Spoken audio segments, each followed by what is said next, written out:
you. Of course, Imo, congratulations, Thank you no? po. Para dito sa first ever major concert mo. Nung nabalitaan mo, may first major concert ka, anong agad naramdaman at reaction mo? Yun po, kasi after Idol Philippines, ASAP po talaga yung parang bahay ko. And up until now, bahay ko pa rin naman.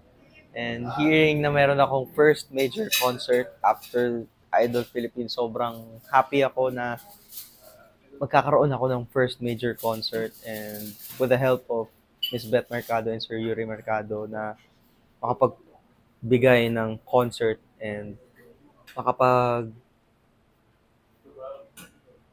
ng performance na hindi pa nila nakikita na ano ba talaga si Kimo off-cam and on-cam and sa concert na to. O nabanggit mo na yan. Pagbigay ng glimpse, ano bang pasabog ni Imo dito sa kanyang first ever major concert?